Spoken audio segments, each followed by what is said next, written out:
Fala pessoal, eu sou o professor César e hoje vou falar com vocês sobre prismas óticos. Mas para isso eu vou recordar um pouquinho de uma aula anterior, que foi quando eu falei com vocês sobre lâminas de faces paralelas. Mas o que é isso mesmo? Lâmina de faces paralelas? Bom, são dois dióptros, ou seja, duas separações de meios, dois dióptros paralelos e planos, tipo um pedaço de vidro de uma janela, né? Aquele vidro liso. Ele tem a mesma espessura, portanto, tem um lado, primeira face, segunda face. São paralelos, tá? Então, dióptro é uma superfície que separa um meio de outro. Estou falando de, se eu tenho aqui um pedaço de vidro, ar, vidro, do outro lado, ar. Então, temos duas faces, tá? De um lado e do outro. Faces planas e paralelas. Temos aí o que chamamos de lâminas de faces paralelas, conforme já estudamos, né? Por que eu estou lembrando vocês? Porque eu gosto de explicar essa matéria, esse assunto de prismas, fazendo uma comparação. O assunto é muito parecido.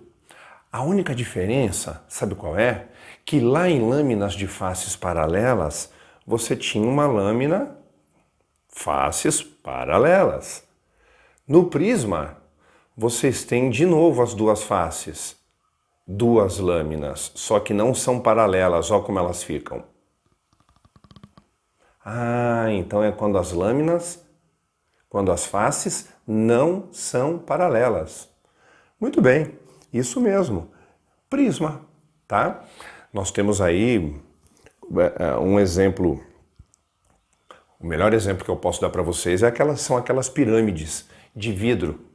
Inclusive tem a banda de rock Pink Floyd, onde a capa de um dos LP deles é um prisma, onde a luz branca vem, atravessa esse prisma, refratando e dispersando as cores, porque afinal de contas nós já estudamos que a luz que a gente enxerga branca não é branca. Ela é formada por uma infinidade de cores, mas nós, a olho nu, não conseguimos enxergar essa dispersão de cores. Precisamos de um mecanismo. Tá aí, o próprio prisma vai fazer isso, tá? Muito bem, então, prisma, ok? Coloquei esse desenho aqui e vamos colocar um raio de luz, um feixe de luz chegando nesse prisma, incidindo nesse prisma. Esse prisma eu coloquei aqui, material dele, vidro. Em volta do prisma, ar. Então esse prisma está no ar. Lembrando você que o ar tem um índice de refração menor, que vale 1. Qualquer outro meio material tem um índice de refração maior que 1. Lembra disso, né? Essa aula eu também já passei para vocês, refração. Vamos lá então. Vou colocar um raio de luz chegando aqui. Olha só, ele vai chegar, por exemplo, desse jeitão. Ó.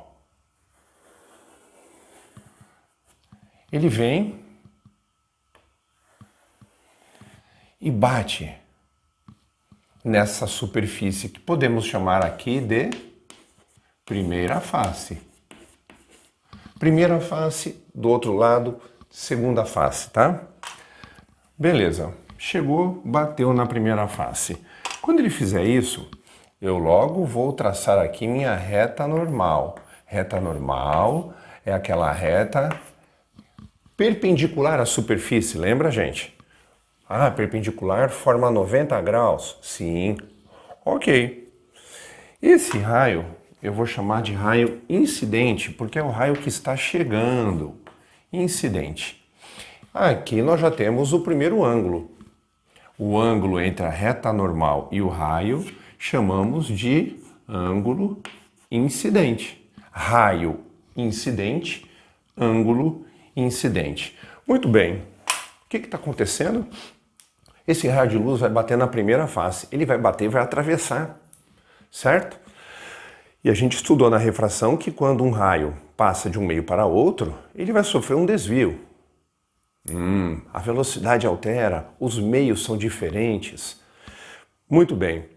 Quando um raio vem de um meio menos refringente, que é o ar, tem um índice de refração absoluto menor, e atravessa por um meio vidro ele é mais refringente, ele tem um índice de refração maior, esse raio desvia como mesmo? Vamos ver? Chegou. Você acha que ele vai atravessar assim, ó? Vou pontilhar. Ele vai atravessar retinho desse jeito? Não vai, não. Ele vai desviar. Quando vem de um meio menor para o maior, ele vai desviar, sabe como? Se aproximando aqui, ó, dessa reta normal. Aproximando. Então, é o raio. Como que ele vai atravessar? Desse jeito, porque ele vinha por aqui. Ok. Quando a gente está trabalhando com prisma, nós temos aqui o que vamos chamar de ângulo de abertura. É esse ângulo aqui, ó. Vou botar até um A maiúsculo, tá? Chamamos esse A maiúsculo de ângulo de abertura ou ângulo de refringência. Cada apostila traz um jeito diferente. Mesma coisa, beleza? Tá. Bom, esse raio bateu aqui na segunda face. Opa, então eu vou ter que traçar de novo aquela retinha chamada reta normal na segunda face. Isso mesmo. Então, o que vai acontecer com esse raio? Vai atravessar. Ok. Deixa eu voltar um pouquinho. Esse é o ângulo de incidência. Quanto que ele desviou aqui? Não sei. Ah, mas eu tenho como descobrir com a nossa lei de Snell-Descartes. Seno I, NI e meio incidente, tudo que está aqui fora, igual seno R, NR. R, refração, meio refratado, para onde ele foi, tudo que está aqui dentro. Ah, então quer dizer que aqui eu tenho um ângulo que eu vou chamar de R. Sim, é o ângulo de refração. Beleza. Como que eu calculo ele? Snell-Descartes. Na primeira face, só vou olhar aqui, ó. Primeira face. E aí, pessoal, você nota que esse raio que refratou a primeira face, ao mesmo tempo, ele incide na segunda face? É o mesmo raio? É. O raio que saiu de uma face chega na outra face. O raio que refratou a primeira face incide na segunda face. Muito bem.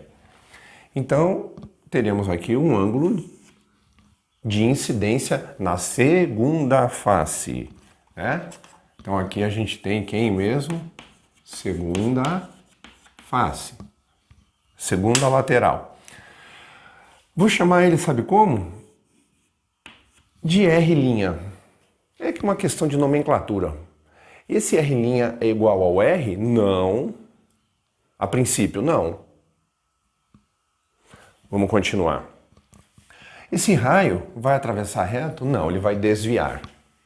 Vamos voltar então para o assunto de refração. Só que agora, esse raio está vindo daqui de dentro para o vidro e vai refratar, vai atravessar para o ar. Ele está vindo de um meio mais refringente e vai atravessar para um meio menos refringente, certo? Muito bem. Então, pessoal, quando vem de um meio maior para o menor, como que ele refrata? Se ele atravessasse reto, seria isso. Como que ele faz? Ele afasta da normal. Quando vem do menos para o mais, o que ele fez? Aproximou da normal. Do mais para o menos, ele afasta da normal. Portanto, ele vem para onde? Para cá. Mais ou menos para cá, formando um outro ângulo, que eu vou chamar de I'. Esse é o ângulo emergente. Quando eu falo emergente, é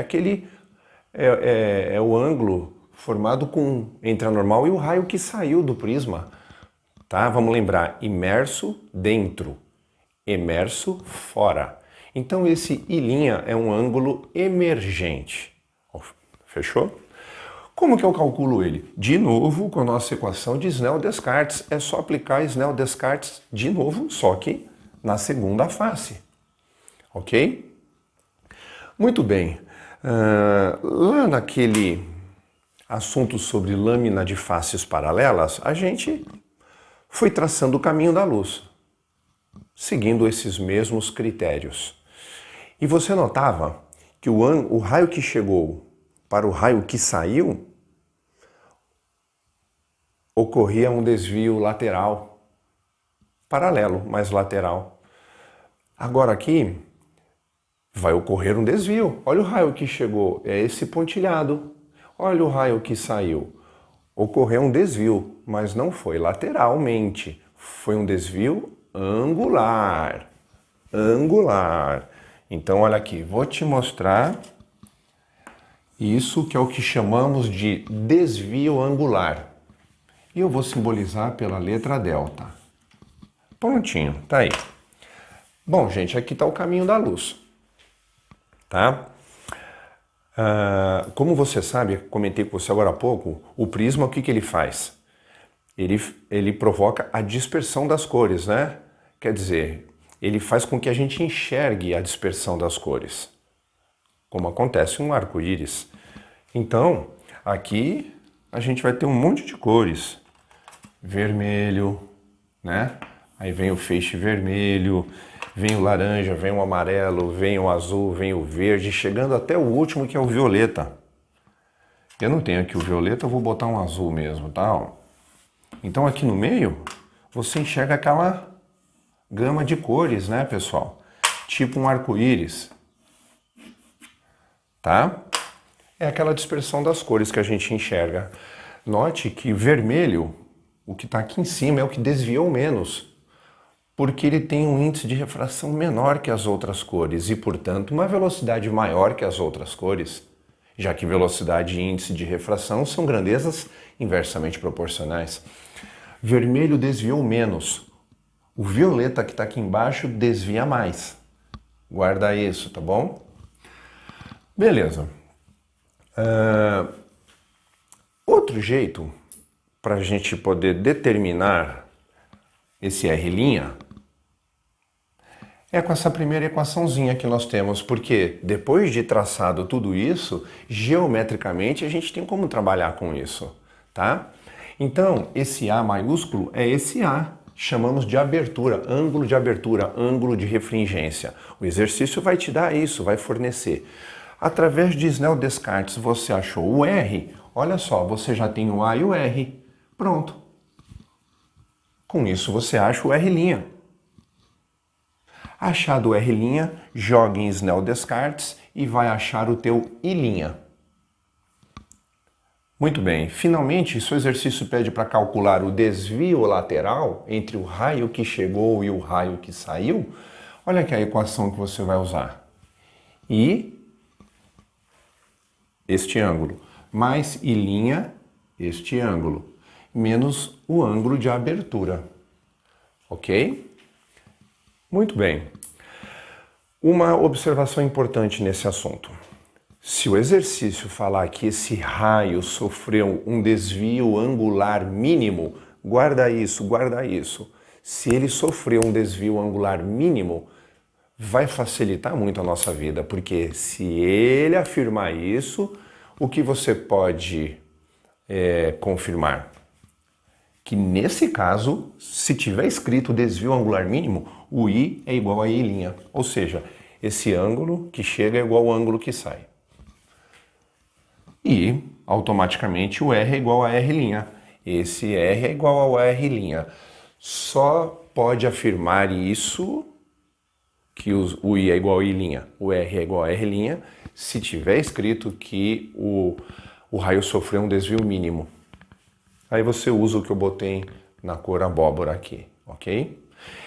E por último, para encerrar o nosso assunto, eu vou falar agora com vocês do prisma de reflexão total. Dá uma olhadinha.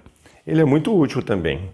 Quando um raio chega paralelo a uma das faces, quando ele chega, paralelo não, desculpe, perpendicular, formando 90 graus, Você já sabe que nesse caso o raio atravessa sem sofrer desvio, lembra?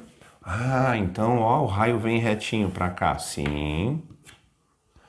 Muito bem. 90 graus aqui. Aqui você pode chamar de ângulo de abertura. Muito bem, sabe o que vai acontecer agora aqui? Se eu traçasse minha reta normal,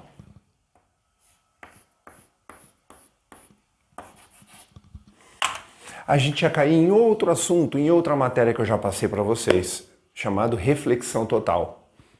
Tá? É quando a gente trabalha com ângulo limite. Qualquer grauzinho a mais do que o limite, o raio não refrata mais, ele não atravessa mais, apesar de não ser um espelho ou uma superfície refletora, ele vai bater e vai voltar, sofrendo o que chamamos de reflexão total. Miragem, lembra? Então ele vai sofrer reflexão. Ah, qual a lei da reflexão? O ângulo que chega é igual ao ângulo que sai. Quando ele bater aqui, ele vai bater formando 90 graus e vai atravessar retinho.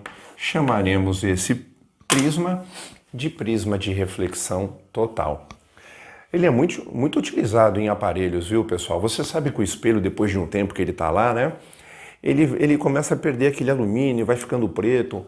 Imagina lá no submarino, que tem aquele periscópio. O pessoal olha aqui para enxergar alguma coisa que está lá em cima na superfície. Se ele usar um espelhinho ali e começar a ficar preto, ele vai perder isso com o tempo. Sabe o que eles colocam lá dentro? Um prisma desse. Vou tentar desenhar para vocês aqui. Um periscópio. Ó, ele vem, aí sobe, sobe, sobe, vai lá para fora, né? Ó, vou encurtar um pouco aqui. Aí eles colocam aqui o tal do prisma. Ó, ele aqui, ó. O primeiro. E botam mais um aqui. Olha aqui o segundo prisma. Olha só o que acontece com o raio. Esse raio que bate aqui atravessa reto, conforme eu te mostrei, sofre reflexão total. Vem, bate reto, atravessa, sofre reflexão total e ó, com isso ele enxerga lá fora uma imagem direita, ou seja, de pé, direitinho, ok? Arco-íris. Arco-íris. O arco-íris, ele é formado desse jeitão. A gotícula d'água vai fazer a função de um prisma. Olha o prisma como ele é. A gotícula d'água. Tá? Mas para ocorrer um prisma, você tem que estar de costas para o sol, ou melhor, desculpe, o arco-íris. O arco-íris se forma quando? Quando você está de costas para o sol e de frente para uma nuvem que está provocando aquele chuvisquinho fraco, aquela cortininha d'água. E sabe o que vai acontecer na gotícula d'água, que tem o formato de um prisma? Ó, vou fazer aqui mesmo, tá, gente? Ó. Esse raio vem, né? Ele vai bater aqui, sofre um desvio, bate aqui, ocorre uma reflexão, e aí ele, ó, acaba saindo. E quando ele atravessa essa gotícula d'água, que é um prisma, ocorre a dispersão das cores. Tá. Igual aconteceu aqui. Tá? É assim que forma o arco-íris. Então, você tem que estar de costas para o sol e de frente para uma nuvem. Essa nuvem com aquele chuvisquinho bem fraco, aquela cortininha d'água. Aí, e dependendo, lógico, da inclinação do raio que chega, do raio de sol, né? Assim forma-se o arco-íris. Pessoal, para não ficar me prolongando muito aqui, eu vou resolver alguns exercícios para praticar tudo isso, tá? E vou colocar aqui nos comentários o link dos exercícios para quem precisar, ok?